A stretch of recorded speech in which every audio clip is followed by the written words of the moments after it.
പയ്യന്നൂരിലെ സംബന്ധിച്ചിടത്തോളം പയ്യന്നൂരിൽ വലിയ അടിയൊഴുക്കുകൾ ഉണ്ടായിട്ടുണ്ട് എന്ന് തന്നെയാണ് അവിടെ പാർട്ടി തന്നെ വിലയിരുത്തിയിരിക്കുന്നത്. അമ്പലപ്പുഴയിൽ ആണ് ശരിക്കും വിമത സ്ഥാനാർത്ഥി. അരൂരിൽ ഇത്തവണ ചിലപ്പോൾ LDFിൻ്റെ സ്ഥാനാർത്ഥി തോറ്റുപോകാനുള്ള സാധ്യത വളരെ കൂടുതലാണ്. ഈ CPM വിമതരായി വന്നിരിക്കുന്ന ആരും വിജയിച്ചു കയറാനുള്ള ഒരു സാഹചര്യം ഇല്ല എന്ന് തന്നെയാണ്. രാജേട്ട നമസ്കാരം. നമസ്കാരം. രാജേട്ട, ഈ CPM വിമതരായിട്ട് ഏകദേശം 7ഓളം ആളുകൾ മത്സരിക്കുന്നുണ്ട്. അതിൽ 2 പേര് കോൺഗ്രസിൽ ചേർന്നു എന്നുള്ള കാര്യം കുറച്ചു മുമ്പേ വ്യക്തമാക്കിയിരുന്നു. സുരേഷും അതുപോലെ തന്നെ ഐഷ പുറ്റിയും. ബാക്കി 5 പേര്, അതിലൊരാൾ വി കുഞ്ഞികൃഷ്ണൻ RSPയുടെ സ്ഥാനാർത്ഥിയായിട്ടാണ്, സ്വതന്ത്ര സ്ഥാനാർത്ഥിയായിട്ടാണ് അദ്ദേഹം പയ്യന്നൂരിൽ മത്സരിക്കുന്നത്. അപ്പോൾ ഈ വിമതന്മാരിൽ ആരെങ്കിലും വിജയിക്കാനായിട്ടുള്ള സാധ്യതയുണ്ടോ? എൻ്റെ ഒരു കാൽക്കുലേഷൻ പ്രകാരം ഈ വിമതന്മാരാരും വിജയിക്കാനുള്ള സാധ്യത വളരെ കുറവാണ്. പക്ഷേ വിജയിക്കുന്നില്ല എന്നത് ഒരു വിഷയമായിരിക്കുമ്പോഴും ഇവരൊക്കെ ഈ മണ്ഡലങ്ങളിൽ വലിയ ചലനങ്ങൾ ഉണ്ടാക്കും എന്ന് തന്നെയാണ് ഞാൻ വിശ്വസിക്കുന്നത്. കാരണം പയ്യന്നൂരിലെ സംബന്ധിച്ചിടത്തോളം പയ്യന്നൂരിൽ വലിയ അടിയൊഴുക്കുകൾ ഉണ്ടായിട്ടുണ്ട് എന്ന് തന്നെയാണ് അവിടെ പാർട്ടി തന്നെ വിലയിരുത്തിയിരിക്കുന്നത്. പക്ഷേ അവിടെ പരാജയപ്പെടില്ല. പക്ഷേ കഴിഞ്ഞ പ്രാവശ്യം കിട്ടിയ വോട്ടുകൾ ഗണ്യമായി കുറയും. പിന്നെ ചില സ്ഥലങ്ങളിലൊക്കെ വലിയ അടിയൊഴുക്കുകൾ ഉണ്ടായിട്ടുണ്ട് എന്നുള്ളത് പല രീതിയിലുള്ള റിപ്പോർട്ടുകൾ വേറെയും വരുന്നുണ്ട്. തളിപ്പറമ്പിൽ വരുമ്പോൾ തളിപ്പറമ്പിലും ഇതേ വിഷയം തന്നെയാണ്. പാർട്ടി വോട്ടുകളിൽ വലിയ ഭിന്നിപ്പുണ്ടാവാനുള്ള സാധ്യതയും അവിടെയുണ്ട്. പക്ഷേ എങ്കിൽ പോലും കഴിഞ്ഞ തവണ കിട്ടിയ അത്രയും വോട്ട് കിട്ടാതെങ്കിലും ജയിച്ചു വരാനുള്ള സാധ്യതയാണ് അവിടെയുള്ളത്. ഐഷ പോറ്റിയുടെ കാര്യം എടുക്കുകയാണ്. ഐഷ പോറ്റി വിമത സ്ഥാനാർത്ഥിയല്ല, അവർ കോൺഗ്രസിൻ്റെ സ്ഥാനാർത്ഥിയാണ്. കാരണം അവർ കോൺഗ്രസ് ചേരുകയും കോൺഗ്രസിൽ ചേർന്ന് പാർട്ടി ചിഹ്നത്തിലാണ് അവർ മത്സരിക്കുന്നത്. എന്നിട്ട് സുരേഷ് കുമാർ പാർട്ടി ചിഹ്നത്തിലാണ് മത്സരിക്കുന്നത്. പക്ഷേ പി കെ ശശി പാർട്ടി ചിഹ്നത്തിലല്ല മത്സരിക്കുന്നത്. അദ്ദേഹം പാർട്ടി ചിഹ്നത്തിൽ മത്സരിച്ചേക്കും എന്നൊക്കെയുള്ള കിംവദന്തികൾ ഉണ്ടായിരുന്നെങ്കിൽ പോലും അദ്ദേഹം അവസാന ഘട്ടത്തിലില്ല, പാർട്ടി ചിഹ്നത്തിലല്ല മത്സരിക്കുക എന്നൊക്കെ പറഞ്ഞിരുന്നു. ഇതിൽ നല്ല വളരെ വ്യത്യസ്തമാണ് അമ്പലപ്പുഴയിലെ സ്ഥിതി. അമ്പലപ്പുഴയിൽ ആണ് ശരിക്കും വിമത സ്ഥാനാർത്ഥി. പാർട്ടിയോട് ഏറ്റവും കൂടുതൽ വെല്ലുവിളിക്കുകയും പാർട്ടിയെ വലിയ രീതിയിൽ പ്രതിരോധത്തിലാക്കുകയും ചെയ്ത ഏക സ്ഥാനാർത്ഥിയേ ഉള്ളൂ. അത് അമ്പലപ്പുഴയിലെ ജി സുധാകരനാണ് എന്നുള്ളത്. പക്ഷേ ജി സുധാകരൻ അവിടെ ജയിച്ചില്ലെങ്കിൽ പോലും അമ്പലപ്പുഴയിൽ ജയിക്കാനുള്ള സാഹചര്യവും നമുക്ക് തള്ളിക്കളയാൻ പറ്റില്ല. പക്ഷേ എങ്കിൽ പോലും ഇപ്പോഴത്തെ ഒരു പാർട്ടിയുടെ ഒരു രീതി വെച്ച് പാർട്ടി സ്വാഭാവികമായിട്ട് ഇത്തരത്തിലുള്ള വിഷയം ഉണ്ടാകുമ്പം എല്ലാ തരത്തിലും ജാഗ്രത ഉണ്ടാവാറുണ്ട്. പാർട്ടിയുടെ അടിത്തട്ട് തൊട്ട് ഘടകം വരെയുള്ള എല്ലാ ഘടകങ്ങളും വളരെ സൂക്ഷ്മതയോടുകൂടിയാണ് ഈ ഇത്തരം വിഷയങ്ങളെ കൈകാര്യം ചെയ്യുക എന്നുള്ളത് കൊണ്ട് അവിടെ ഒരു അട്ടിമറി വിജയം നേടാനുള്ള ഒരു സാധ്യത ഇപ്പോൾ കാണുന്നില്ല. പക്ഷേ തൊട്ടടുത്ത മണ്ഡലങ്ങളിൽ ഇതിൻ്റെ ചില ബഹിഷ്കരണങ്ങൾ ഉണ്ടാവും എന്നുള്ളതാണ്. തൊട്ടടുത്ത എന്നുള്ളതല്ല, നമുക്ക് വേണമെങ്കിൽ അരൂരിൽ നിന്ന് തുടങ്ങാം. അരൂരിൽ ഇത്തവണ ചിലപ്പോൾ LDFിൻ്റെ സ്ഥാനാർത്ഥി തോറ്റുപോകാനുള്ള സാധ്യത വളരെ കൂടുതലാണ്. അതുപോലെ തന്നെ ഈ കായംകുളത്ത് ചിലപ്പോൾ അവിടെ ചില പ്രശ്നങ്ങൾ ഉണ്ടാകാനുള്ള സാധ്യത വളരെ കൂടുതലാണെന്ന് നമ്മൾ കാണണം.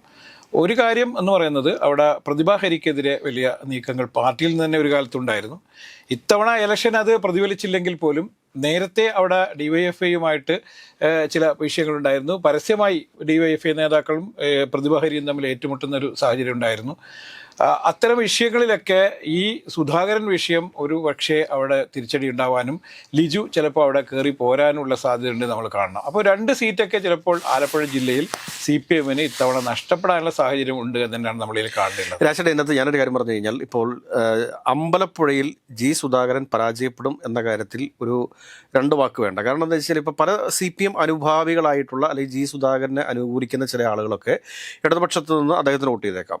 എന്നാൽ സമാനമായ രീതിയിൽ തന്നെ UDFിനകത്ത് നിന്ന് ജി സുധാകരനോട് വിയോജിപ്പുള്ള അല്ലെങ്കിൽ അവിടെ അമ്പലപ്പുഴയിൽ സീറ്റ് കിട്ടുമെന്ന് പ്രതീക്ഷിച്ചിരുന്ന ചില ആളുകളുടെ അനുയായികൾ, അവരുടെ പേരൊന്നും ഞാൻ എടുത്ത് പറയുന്നില്ല.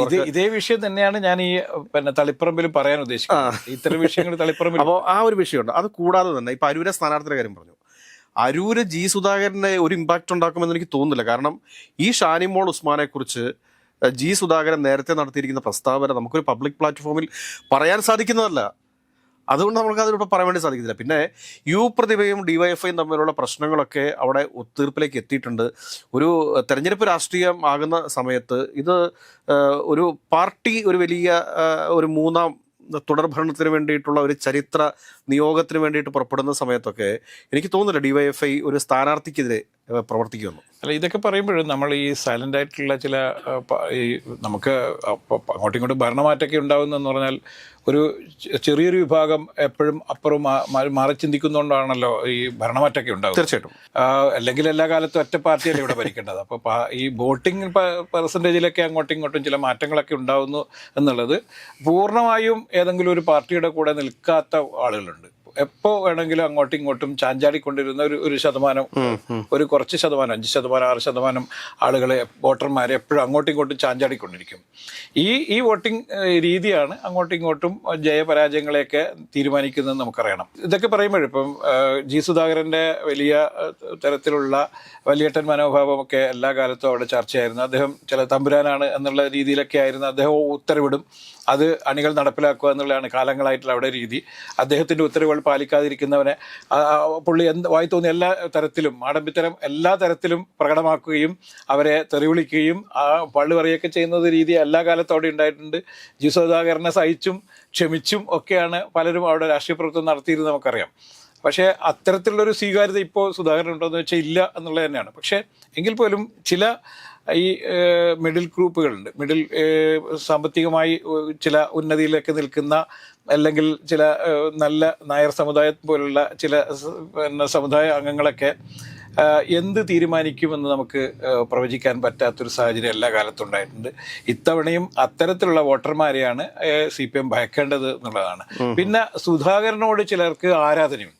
ഇത്രയൊക്കെ മാടമ്പിത്തരം കാണിക്കുമ്പോഴും സുധാകരൻ ഒരിക്കൽ പോലും അഴിമതിക്കാരനല്ല എന്നുള്ളത്, ഞാൻ ഈ പല ചർച്ചയിലും ഞാനത് പറഞ്ഞിട്ടുണ്ട്. സുധാകരൻ അഴിമതിക്കാരനല്ല എന്നുള്ളൊരു വലിയ നറേറ്റീവ് എല്ലാ കാലത്തും അമ്പലപ്പുഴയിലുണ്ടായിരുന്നു. ആലപ്പുഴ ജില്ലയിൽ പൊതുവായിട്ടും അങ്ങനെ ഒരു ചിന്തകൾ എല്ലാ കാലത്തും ഉണ്ടായിരുന്നു, ചർച്ചകൾ എല്ലാ കാലത്തും ഉണ്ടായിരുന്നു.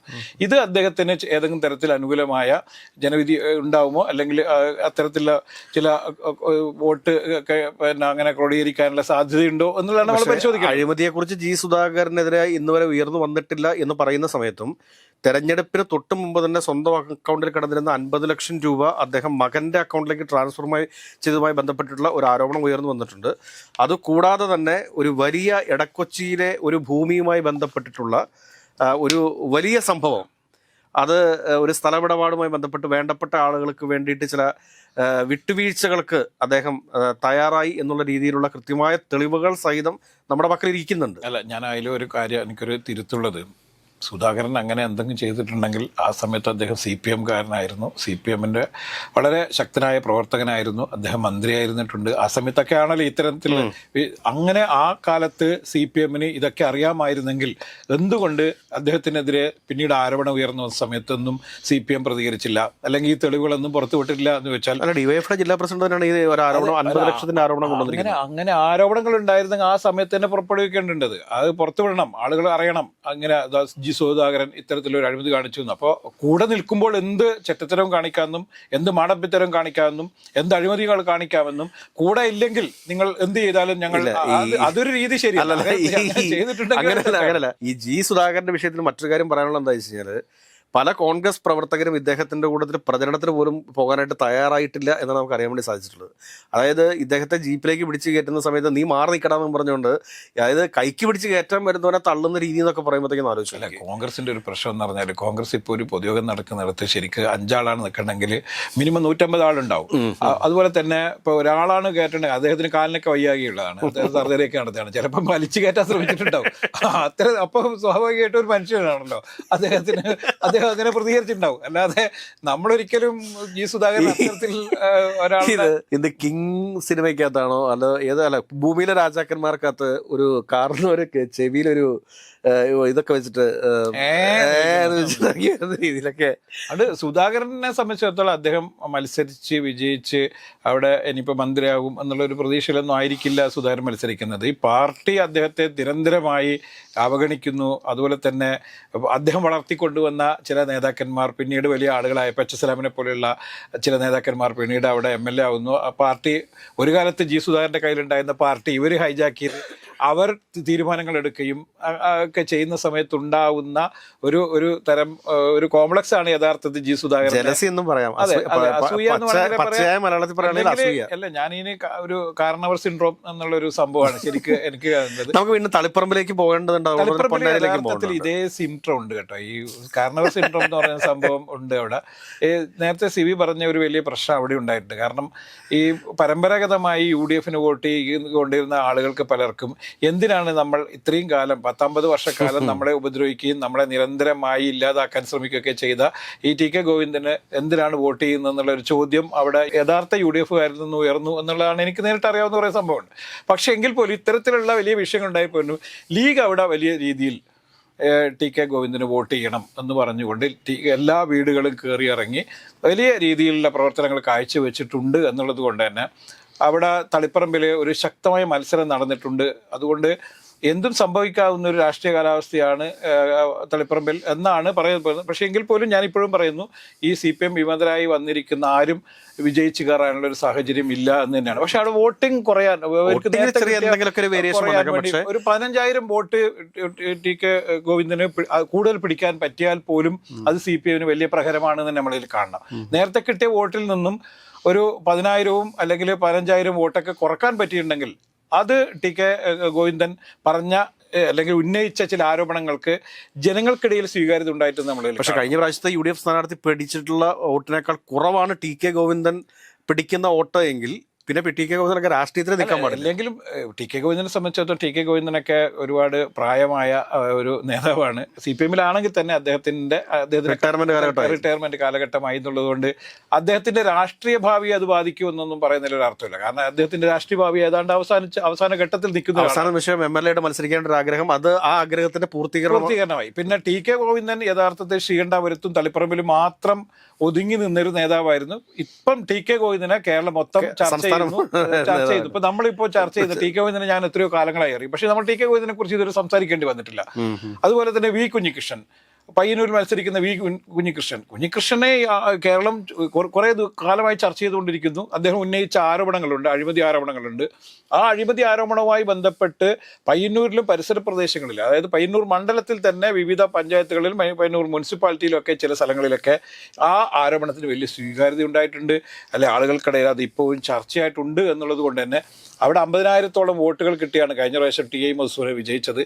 ഇത്തവണ ആ വോട്ടിൽ പകുതി പോയാൽ പോലും അത് പാർട്ടിക്കും അതുപോലെ തന്നെ ഈ ടി.ഐ. മധുസൂദനന്റെ തുടർന്നുള്ള രാഷ്ട്രീയ പ്രവർത്തനത്തിനും അത് വലിയ തിരിച്ചടിയാവുമെന്ന് നമ്മളിൽ കാണേണ്ടതുണ്ട്. അതുകൊണ്ട് ഈ വിമതർ ഏതെങ്കിലും തരത്തിൽ വിജയിച്ച് കയറുമോ എന്ന് ചോദിച്ചു കഴിഞ്ഞാൽ ചിലപ്പോൾ കയറിലായിരിക്കും.